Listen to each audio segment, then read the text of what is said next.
Hey, what's up? Welcome to the Level Up podcast. Today we have Jenn Brodwick from Brixy here. Excited to chat with you.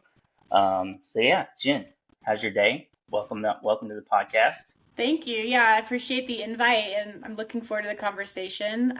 Day's going well. So far, so good. No complaints. If you Nice. hear anything in the background, I have a little bit of like work being done on the house. So just hopefully it doesn't bother us. But if you do, that's what's happening. So, Got it. Good to know. I guess just let's start. Tell me a little bit about your journey, how you got at Brixy, and yeah, maybe a little bit what Brixy's about. yeah, definitely. It's been a fun journey. I've been in sales for 17 years now. I've kind of stayed within two different worlds. I've either been in like healthy focused CPG brands or I've been in tech. So, I was in Austin for about a decade before I moved to Park City, Utah, where I live now. I'm from Texas originally. And everyone in Austin seemed to land in the tech sector eventually. Dell came up in Austin and a lot of other tech kind of companies moved there. So I dabbled in there, had a great time, but I really had a love for natural products and a love for beauty and personal care. It just so happened that my partner, Kevin, is the founder of Brixy. And how Brixy got its start is he actually had another product company called Think Baby and Think Sport that he had started years ago, like I think 2006 or 7. And I want to kind of like go back to that time because that's really the story, like where it starts for us and how Brixie even came to be. But when he started the previous brands, his whole mission was about creating safe consumer products because he was working in a lab funded by the National Institutes of Health. And they were specifically studying, chemicals like BPA and phthalates and things that Mhm. we thought could be harmful in our systems. And come to find out through the studies that they did at this lab and others, the science showed that they are actually endocrine disruptors that are harmful in our system. So he then took that data and said, "Oh my gosh, who's going to be most affected by this? It's in, so many things from the packaging to the actual formulations and ingredient decks." And he started approaching kid companies, baby companies that are making these products that babies are putting on their body and in their body too. And he said, "Hey, we've got the Mhm. science. You got to take these ingredients out. They're really harmful." And nobody wanted to do it because consumers didn't know yet how harmful it could be. So the education piece wasn't there within Mhm. like the consumer market. So the companies didn't have any motivation to change. And so being the entrepreneur that Kevin is, he goes, "Okay, well, somebody's got to do it. So I'm going to start my own company and it's going to be a safe products company." And that's how Think Baby got started. He launched the first BPA free baby bottle. He eventually had the first sun care line to pass Whole Foods premium care requirements. It was a mineral based sun care line that they became most well known for, and really helped lead the safe products movement, especially within like the kid world, baby world, but then had an offshoot called Think Sport, which was more for adults and athletes because he is a longtime triathlete. So that's kind of how he got into product companies. And throughout the course of 15 years, walls and walls of plastic in supermarkets and selling to these retailers and just seeing, okay, I'm solving one problem, but there's this like other one staring me right in the face. He got really excited about trying to formulate things in more solid formats without the use of water in them so that we didn't have to use plastic packaging. So that's sort of like the evolution of his entrepreneurial like background. And I came on board after leaving my tech job in 2020. His previous company was getting acquired by a company that likes to grab like clean brands and clean beauty. And it's the same parent company that owns Derma E Skincare. So those two brands are now sister companies.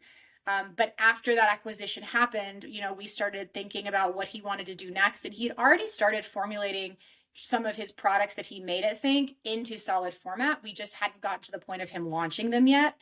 And so he said, to me, and then also to his best friend Trey, who was his partner at Think, it was his head of sales at Think. He said, "Hey, you guys, I want to start another brand and I want it to be more mission driven, also with the goal of having clean, safe products because that's our heritage. But let's layer in our love for the planet. Let's make everything plastic free." And that's kind of how Brixie got started. I popped over out of tech. Trey, who was with him at Think, they both sort of stayed on to make sure the company was in good hands. took some time off to sort of regenerate. And then we all got together around, I'd say we started really working on it late 2020 and formulating the products for about 1.5 years. We launched in May of 2022. Really proud of the formulations we launched with. We launched with 9 SKUs, and that's kind of how we got started. It's really, I mean, to make a long story short, Trey and Kevin, they were the guys that really started the previous brand with the mission of making safe, products and ingredients that people could be comfortable with, that wouldn't do any harm in their bodies. And I got excited about it when they asked me to join as head of sales and as a co-founder, to make sure that, from a beauty perspective and from a sales perspective, we were hitting all the notches for the folks that, they don't want to compromise on the output and the beauty that they're getting with the products they use every day, just to like have clean or have sustainable. Like, they don't want to have that compromise. And we're really excited to have landed on some formulations that give them both. Wow, awesome backstory there. Definitely a couple of things I want to hit on. First off, Kevin seems to be, great name by the way, but Kevin seems to be a very early adopter to kind of the like clean, healthy, non-GMO movement. I've kind of gotten into it in the last couple years, probably 5 years ish, where even now, like I try to buy like, dye-free detergent and BPA-free water bottles and all of that stuff. And to be completely honest, I don't even know what, like when you said endocrine disruptor, that's one thing I want to, like, what is that? I'm assuming it's bad. I think it's one of those things where like, I just think now, I don't know, through I guess all my time on Twitter or Reddit or something about this stuff, that GMOs are bad, BPA is bad, red dye 40 is bad, and I don't really know why, but I just feel better not buying that stuff, I guess. Yeah. But yeah, what is endocrine disruptors, and that's in BPA? So BPA is classified as an endocrine disruptor. So it's not something that's in something else. An endocrine disruptor is like a class of chemicals that behave as if they are our hormones in our bodies. So they mimic our hormones, our estrogen mostly. An example of this would be, and something a lot of people don't know, but is everywhere, is like lavender. Lavender oil is actually an endocrine disruptor, and it was feminizing young male rats. And they were basically like not, Wow. they weren't their testosterone and all of the things that they were supposed to be getting as they aged wasn't happening, because their estrogen levels were increased because of the endocrine disruption that took place when the BPA was introduced into their system. So it's basically something, an endocrine disruptor is something that mimics your hormones and it can change how your body produces the hormones you're supposed to have, because it's got this fake hormone over here going, hi, I'm your estrogen and you don't need to make any more of me, or hi, I'm your testosterone, you don't need to make any more of me. And so your body stops producing the amounts it should, and especially for young kids, especially for teens, like as they're evolving and their bodies are changing and these hormones are so crucial to, who they become as adults, it can really be damaging long term. And as adults as well, we've got a rise of not just like cancers and heart disease and kind of like the main killers today, but also like immune compromised people and people that are having issues with their immune system not responding properly, like, the rise of vitiligo or the rise of lupus or all of these different like diseases that are not, science doesn't know why they're happening per se, but they're all sort of linked back to, your internal hormone balance, to make sure that things are firing when they should and they're, making the right amounts. So they basically mimic our hormones and throw our bodies completely off track. And as a lifetime of that, right? Like when we're young, a lot of times our bodies can sort of fight through it. You don't really see the side effects. Some people do right away, and some people don't for years and years. But everyone's a little different. But essentially, it could be really damaging long term to your system and how your body kind of fights and evolves naturally. Got it. Okay. Not a Yeah, medical that's person, so I probably didn't explain that properly, but that's the gist of it. And then there's tons of research now that you could go down the rabbit hole and sort of start reading about. A site I would really recommend if you wanted to get curious and just start looking at would be ewg.org. I think it's .org. It's the Environmental Working Group. We have a really great relationship with them.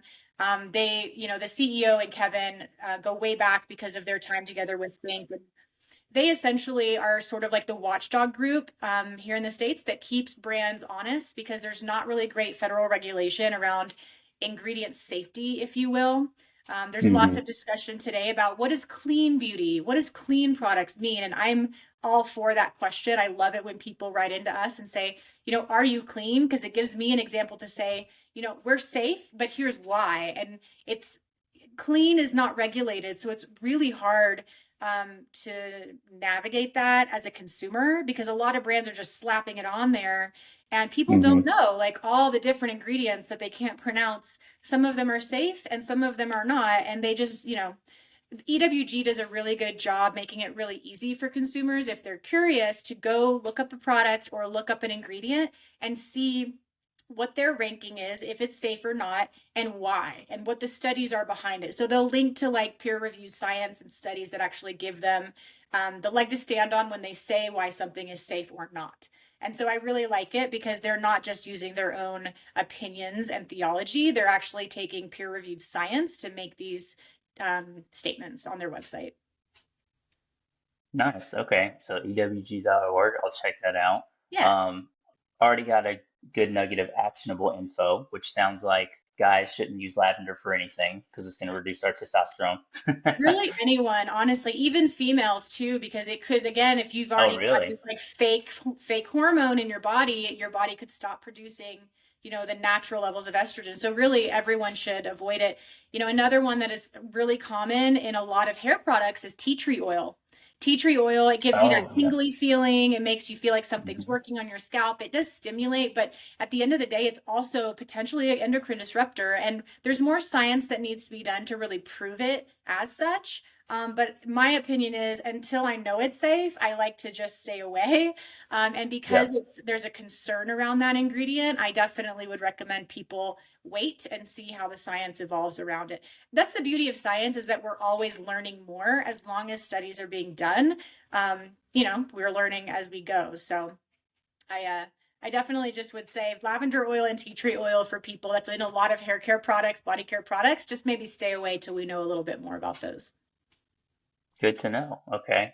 So we're Um, getting into like ingredients now, no, this going is down the rabbit hole. no, this is awesome. Yeah, so I'm learning that a lot of the federally regulated stuff doesn't seem to be that legit. I think when like non-GMOs became a big thing, that was even like a private company. Like the government doesn't even label stuff non-GMO. Some private company or nonprofit or something does that. And then also, I watched a documentary actually just a couple weeks ago on like FDA safe approval food, and it was like basically exposing how much of like they just do nothing. Like they check like one out of 10,000 chickens, and then they approve the whole 10,000 batch and say they're FDA safe. And like obviously tons of stuff comes through the cracks. And they were like the cause of like the E. coli outbreak like 15 years ago because they just didn't check lettuce properly and stuff like that. So I'm kind of learning government doesn't seem to be too great at telling us what's good for us and making sure it is good for us. So good to know that there's the EWG and the non-GMO whatever company does that and all these other companies out there. Mhm. Yeah, and to be frank, a lot of these organizations, like the organizations that verify something as USDA certified organic or non-GMO, or Leaping Bunny cruelty free, something that certifies a product as vegan, like they're all independent organizations. Um, that sprang up simply because, the FDA wasn't really participating in thorough um, management, I guess, of whatever they were saying this class of food would be, or this class of product would be. Is it safe? Is it not? And so all of these different, as consumer education, came up and people started realizing I should be asking these questions. I shouldn't just be putting some lotion on my body or some product in my mouth that I don't really understand. And the more people started questioning that, the more I think there was a need for these organizations and like third parties to step up and say, okay, we're gonna monitor this. And I think a lot of places have done a great job of becoming a very valid source of truth, right? Like I think USD organic is pretty well regulated. They are all third parties. And they all kind of do the same thing, but they're just in different parts of the country.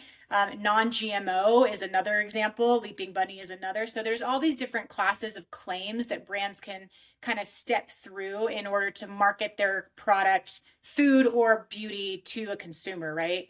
They call it ESG. So there's three. ESG stands for environmental, social, and governance. Governance being like the vegan, the Leaping Bunny, or, well, that could be either social too, actually. Governance could also be like non-GMO and other things like that. But there's all these different types of classifications that different consumers look for. Some look for plastic-free, sustainable, recyclable. That would be more environmental, things like that. And so the amount of money that consumers are putting now towards products with these ESG claims is definitely lifting, which is why you've seen over the last few years a rise in all these third-party certifications coming up and saying, hey, we'll verify you guys, all the brands out there, to have like the source of truth for the consumer. So I think that there's a really good place in the world for those third parties too.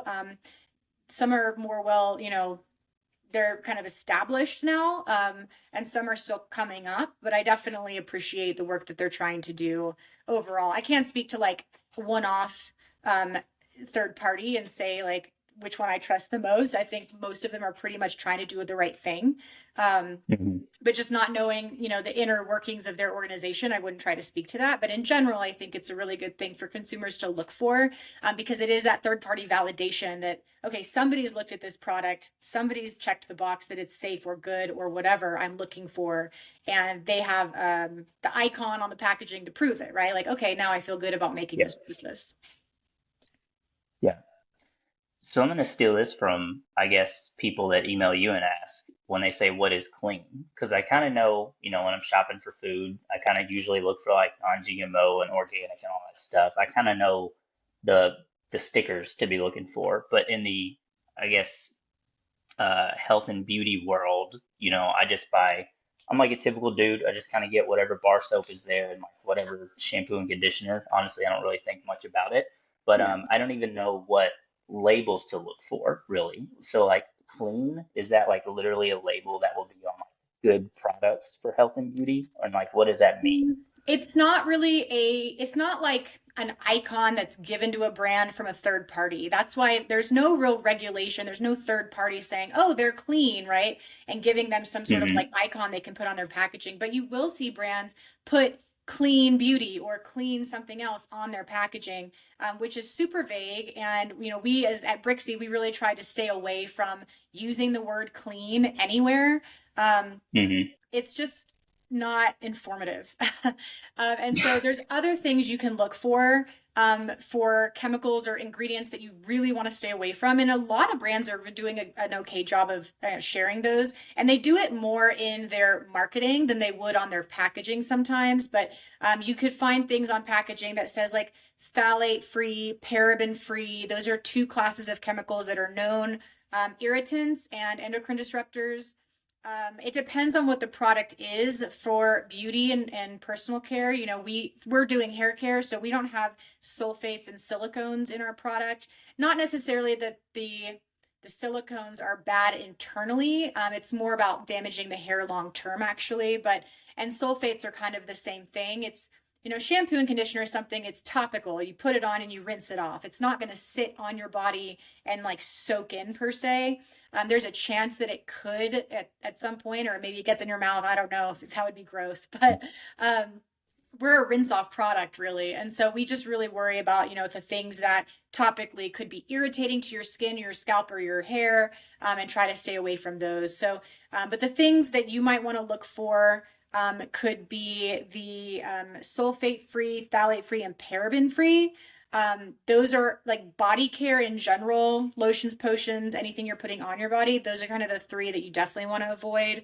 And you can look, you have to know sort of your own levels of irritation. A lot of people are becoming irritated to fragrance.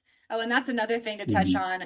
I would totally recommend people avoid brands that just use the word fragrance. And the reason is because you can hide 20, 30, 40 ingredients underneath that word. It's like a save all word, because to build a scent, you have to use a lot of different ingredients, typically. And so that's historically where brands have hidden really irritating ingredients and consumers don't know what's in them. So a good brand, if they use the word fragrance or natural oils, for fragrance, like there's different ways that you're allowed legally to present it. A good brand would put those ingredients on their website. So at least they're being transparent if the consumer wants to go check that on their website. For Brixy, with our heritage of being safe and making sure all of our products are non-irritating and clean, there we go. I used the word. It's so hard not to.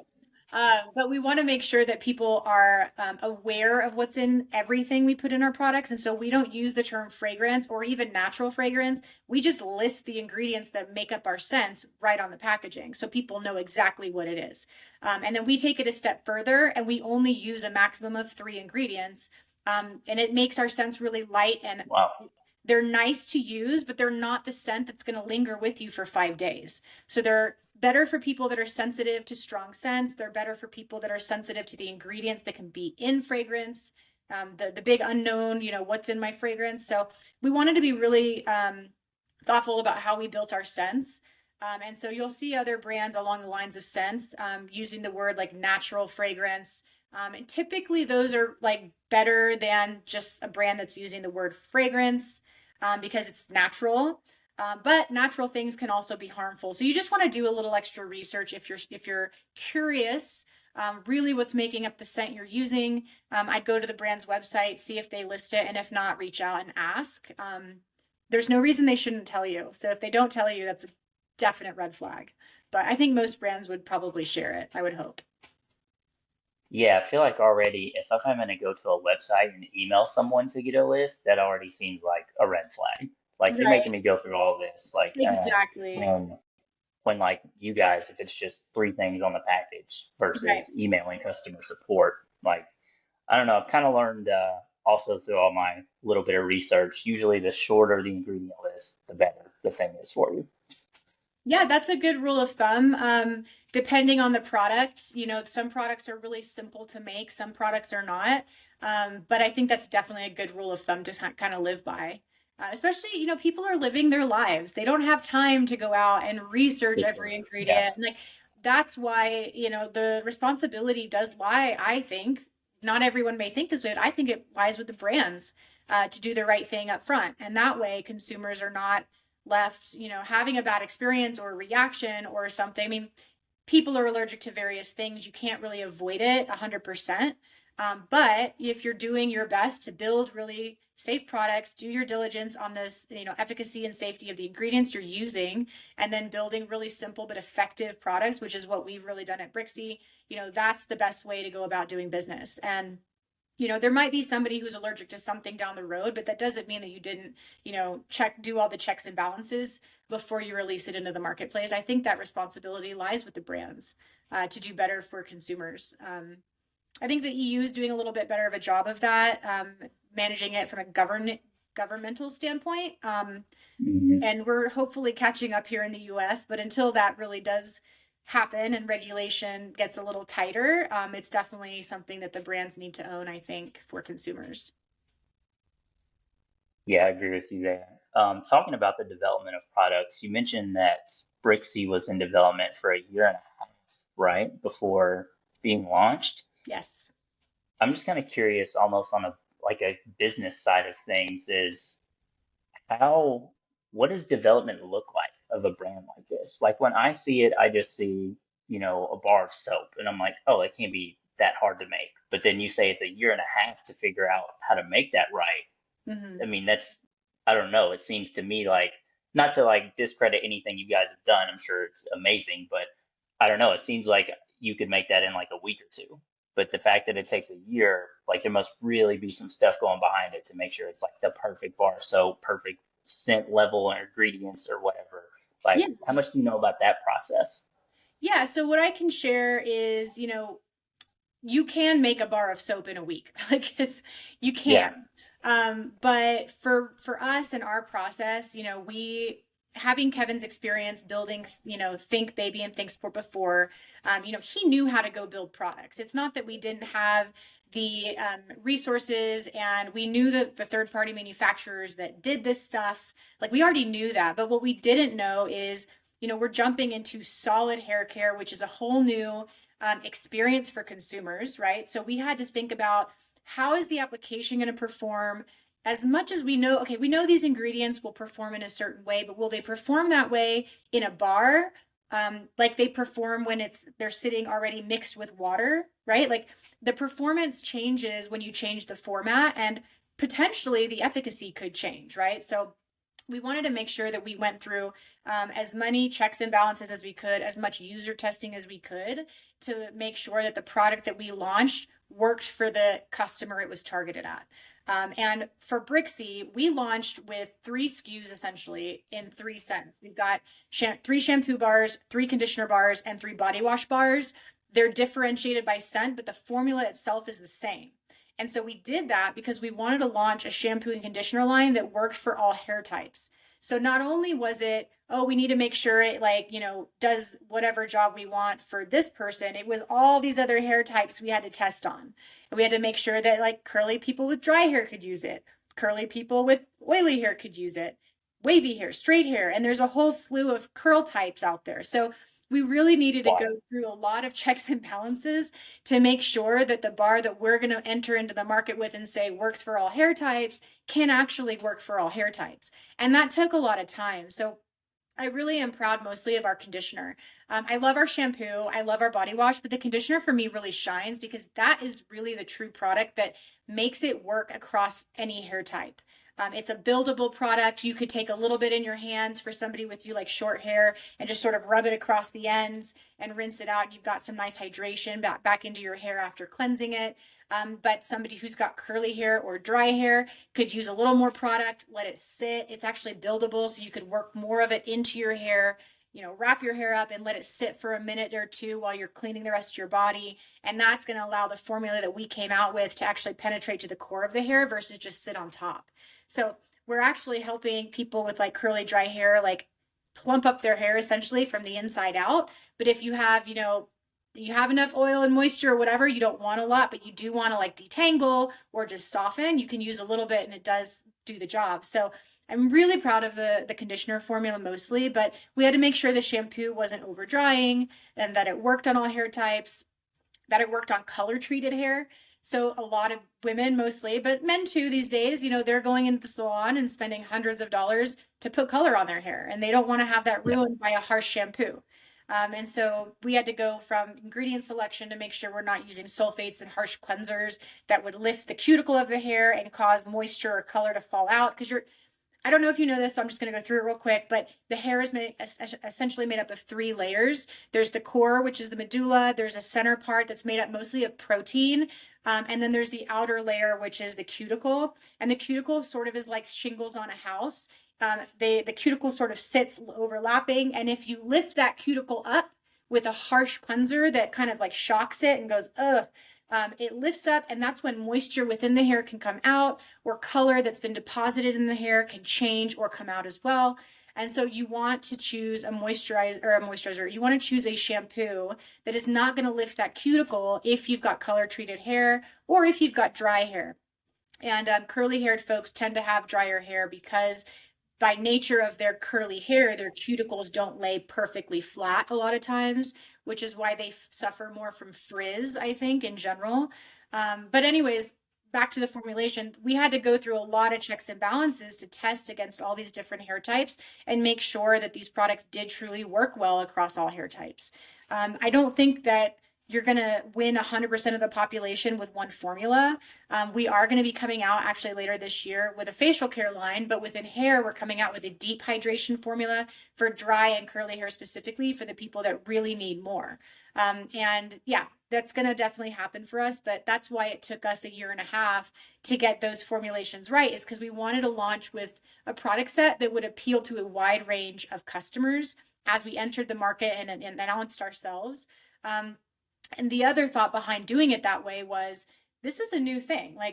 Bar shampoo and conditioner is a new thing for a ton of people. So we're not only trying to capture a segment of a fully saturated market, we're also trying to get people to change their behaviors. So we needed to make sure the products worked exceptionally well, and we needed to make sure that the experience of using it really nailed what people were getting with water-based products that come in plastic.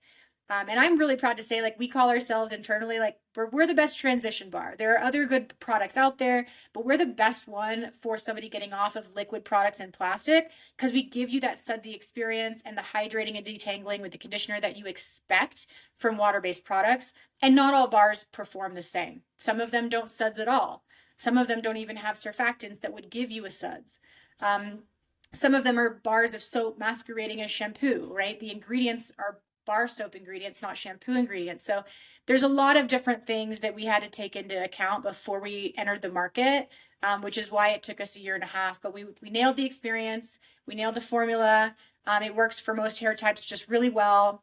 And you'll see from us, releasing functional based hair care along the way, because that's how a lot of consumers still prefer to shop. So we want to make sure we're offering something for them as we grow the brand. So we're a year and a half old officially. We're still sort of a baby company, but you can find us in Whole Foods nationally, Sprouts nationwide, lots of different health and natural markets that believe in the mission we have of being a plastic-free brand, but also the heritage and experience we bring because of our years at, Think before. So I think we've grown a lot, and we've got a great customer base. We're getting a ton of great feedback to help us improve and do better at the products we launch in the future. And we're just excited to be kind of in this fun, growing category, which at the same time is still like a very tiny percentage of the overall, hair care category. So we're playing in a really fun space that some other brands are also doing great things in, and we're all sort of like pushing this movement of plastic free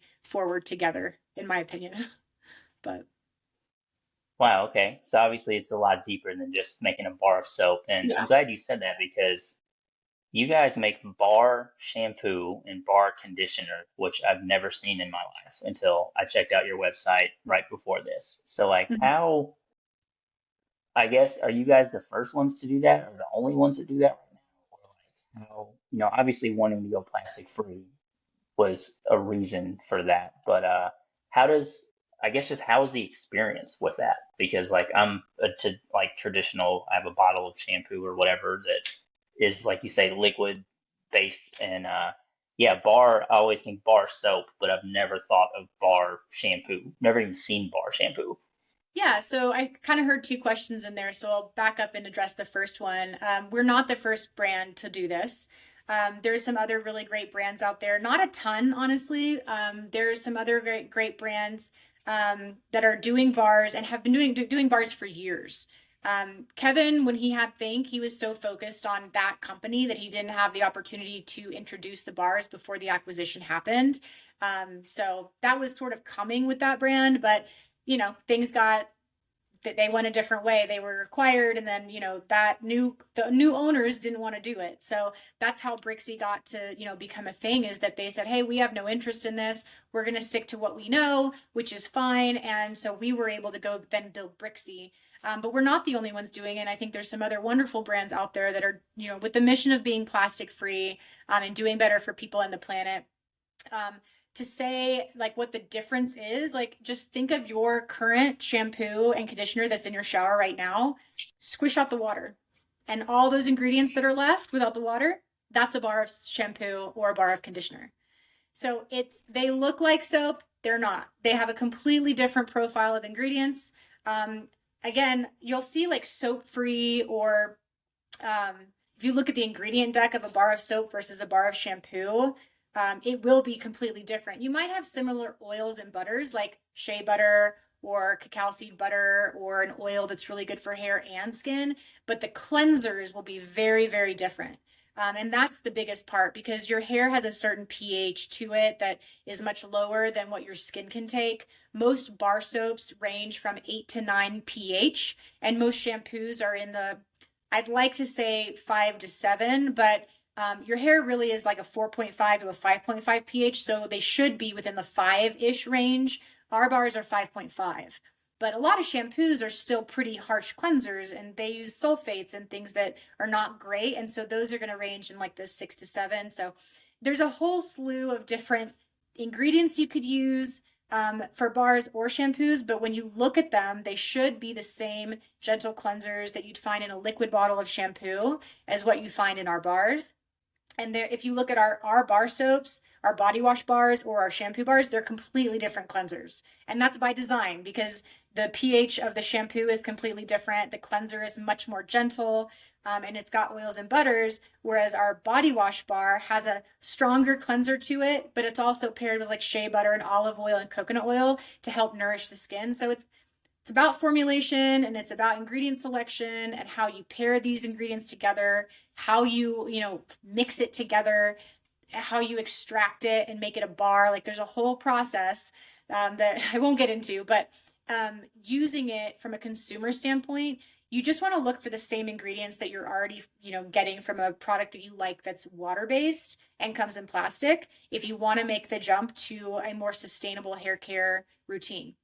Just look at that bar, make sure it's pH balanced, make sure you probably don't want sulfates or harsh cleansers. You want to look for things that are going to be nourishing to your hair type, or just overall nourishing. Like, we put cacao seed butter, argan oil, provitamin B, which is another humectant. It helps hydrate the strands. So just kind of compare, like do the comparison, pick the one you feel like might be the best fit for you. And then it's really easy to use. You just get everything wet and it'll come to you. But the bar, you just take it and you start kind of rubbing it on your head, and it suds up really nicely, and it cleans. Once it's on your hair, it cleans the exact same way as a really good water-based product would. As it mixes with the water in the shower and the water in your hair, it performs the exact same way. So whoever like changed the game for us and said, oh, you've got to buy a product that comes in plastic, it is 90% water, like that doesn't make sense to me. There's no reason you should. Like, it's just the way that we've been doing it for years. And so, part of my job and Brixy's job and these other brands doing bars, like we're all trying to educate people to that fact that it's the same stuff. It's just mixing with the water in your shower to work instead of already coming with, water in a bottle. So because of that, though, it's concentrated and it lasts 3 times longer than your water-based products would. Oh, wow. Yeah, one of the things that got me excited about joining Brixy when I was in tech and still like going to the office and selling software and doing that all day, they said, hey, Jen, we're doing this. We want you to come join us. You have a love of conscious beauty and like safe ingredients and all that stuff. Like, let's use that and help us, be the woman in the picture, make sure we're on the right track from a beauty perspective. So I got to be the guinea pig for a lot of things, which was super fun. But, one of the things that you don't want to like compromise on is the output, I feel like. So as a woman, like I'm not going to, well, I wouldn't say as a woman, like as a person who doesn't want to compromise on how I present myself in the world, like I don't want to have like crazy hair. I definitely helped guide us in a way that would make sure that we had the right ingredients people wanted in their hair care, but also that it did truly work that well. It's kind of a running joke for us because Kevin, our founder, is bald, so he can't really test. But Trey is a surfer. He's got nice surfer hair. So we got to kind of test together and then, of course, send it out into the community. But anyways, I feel like I went down a rabbit hole there, but it's definitely been like a fun ride. We're not the only brands doing this. There's a couple other great companies, I think, that are doing it well. But there are also bars out there being sold that are being marketed as shampoo that are not shampoo. They're soap. So you have to just kind of look at the ingredients and then make the decision from there. Got it. Okay. So sounds like since all the bars are different ingredients, all the guys using the 10-in-1 soap, shampoo, body wash, dishwasher stuff should probably stop doing that. Yeah. It's kind of like people ask us a lot, like, oh, are you going to do a 2-in-1, like a shampoo and a conditioner? And we won't. I have a really hard time wrapping my mind around that because the purpose of a shampoo is to cleanse, right? So you've got cleansing ingredients in there. And then the purpose of a conditioner is to like add back, like add moisture, nourish, hydrate, vitamins. Like that's the stuff you want to keep on your hair. But if you mix the two, the cleanser a lot of times from the shampoo overpowers all of those other good ingredients and just rinses them away. So I don't subscribe to the belief that you could have a 2-in-1 work really well. However, if you're traveling, if it's just a short, you need it in a pinch, you're going on a camping trip, or you just, want something that's easier, like everyone do what is best for them. I probably would never do that. But yeah, I mean, I don't know. I think that a lot of times guys don't care as much about the ingredients or as long as it works, like they're more utilitarian. Like they're just like, does it work? Okay, great, I'll buy it. Is it a good Yep. price point? Checks the box there. Okay, great. Um, but I think that's also shifting. I've seen a lot of um, male focused brands that are coming out with, a whole line of men's care. So I think that that's starting to shift slightly, but it's definitely not, as far along as, females in terms of like, checking all the boxes for a beauty kind of purchase, right? So, but things are always evolving and changing. We tried to make our bars at Brixy appeal to both sexes. We're a fun, bright, colorful brand, so we lean feminine, but we did want to make sure that we had like a couple options that guys would like. Our citrus option is really popular, with men, even though it comes in pink packaging. But the most popular with men for Brixy is our mint and eucalyptus. Partially, I think the scent appeals to men as well as women, but also the packaging is blue and green. So it's a little bit more like they're more comfortable, I guess, making that purchase from a Yep. brand whose hero color is pink and gold. So yeah, I think guys are coming along in the world of making choices more for beauty and efficacy and output of the product versus just the utilitarian. Does it work and is it at a good price point? So, but Yeah. Awesome. Well, I guess we'll wrap it up. Is there any final thoughts you want to share, and then let the people know where they can check you out at? yeah, I guess final thoughts would just be to encourage people to try solid hair care and body care and beauty. Honestly, there's some brands doing makeup, there's some brands doing, skincare, and I would just really encourage people to try it. Don't be afraid. You look at the ingredients, they're going to be this if they're the same as what you're already using and it's just a different format, go for it. I think that the more people that can get on board with this, they're going to be shocked and amazed at how well these things work, and that they're working, if not better, than what they're already using. Plus, for me as a founder, one of the big moments for me, like those aha moments of like, okay, I'm doing the right thing here, was, one bar will last me 3 months. And I would go through like, I don't know, 4 bottles of shampoo and maybe like 5 bottles, maybe 3 bottles of shampoo and 5 bottles of a conditioner in that time. So how many bottles Wow. am I now saving from landfills? And plastic is not being recycled. Like the whole concept of, oh, just recycle it and it'll get taken care of. It's not real. Like it's not happening for plastics. 94% Yep. of plastic is ending up in landfills or making its way into our oceans, sadly. So um, as consumers, we have to vote with our dollars. So go out and find a brand that you love and that gives you a great experience. Don't be afraid, and it's going to make an impact. Every extra person we add to this movement is going to make a difference. So that's my final words and thoughts. And then if you want to try Brixy, we would love that. You can follow us on Instagram or TikTok at GoBrixy.